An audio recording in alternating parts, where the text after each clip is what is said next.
आज कोदरी जिल्हा परिषदचं आपण आज नारळ फोडून आज पहिली सभा कोदरीमध्ये घेतली आणि तुम्ही आज सभा जर बघितली असेल, तुम्ही पत्रकार आहात, तुम्हाला सर्व काही कळतं, अंतरमेनी असतात तुम्ही पत्रकार, ही सभा बघा, ही आमची विजयाची सभा आहे आणि आमचे कोदरीचे तिन्ही उमेदवार विजयी झालेत, आजच जाहीर करतो मी। गंगाखेड मतदारसंघामध्ये तुमच्या एकंदरीत किती जिल्हा परिषद सीट लागतील?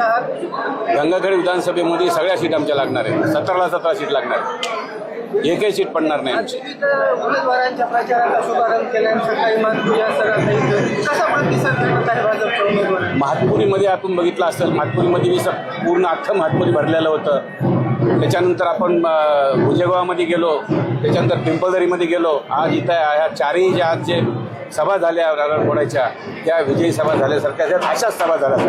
साहेब, विरोधक तुमच्यावर खासदार पातळीवर टीका करत आहेत, मात्र ते विकासाच्या मुद्द्यावरच जनतेला सामोरं जातात। मी टीका करण्याला उत्तर फक्त मी विकासानं देतो, मी टीका करण्याला उत्तर देत नाही, फक्त विकासानं उत्तर देतो। काँग्रेसमध्ये वाद निर्माण झालेला आहे। परभणीमध्ये जर आम्हाला शिवसेनेने मदत नाही केली, चंद्रपूरमध्ये मदत नाही केली, तर आम्ही परभणीमध्ये मदत करणार आहोत, अशी स्पष्ट भूमिका काँग्रेसने घेतली आहे। बघा, मी एवढा मोठा नेता नाही, हे सगळं वरच्या लेवलचं राजकारण आहे, चंद्रपूरशी काय घेणं देणं आहे मला, बाकी कुठलंही नाही। मी माझा मतदारसंघ आणि मी एवढंच मला माझा विचार आहे, याच्यातलं उत्तर मी देतो।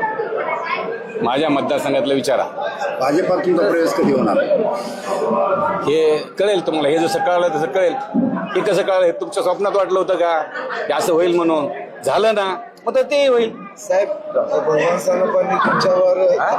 सानपांनी तुमच्यावर खाल्ल्या प्रकाराची टीका केली, 7/12 चोर असा उल्लेख केलाय, काय सांगा? ठीक आहे, हे प्रकरण संपुष्टात आलेलं असताना पुन्हा त्याच प्रकरणाला ते बघा, हे प्रकरण संपुष्टात आलं हे जनतेला माहीत आहे, पण जनता समजदार आहे ना, त्याच्यामुळे मला उत्तर द्यायची गरज नाही।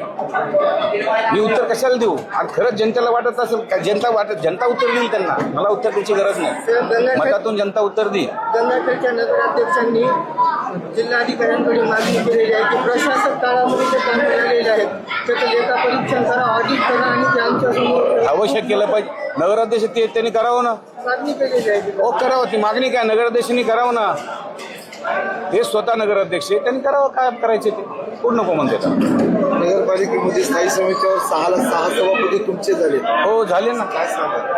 झाले, आमची बहुमत होतं पण झाले। एक हाती सत्ता मिळून एक हाती सत्ता मिळाली ना, आणखीन काय पाहिजे तुम्हाला? कळालं, मिळाली एक हाती सत्ता। धन्यवाद, चला।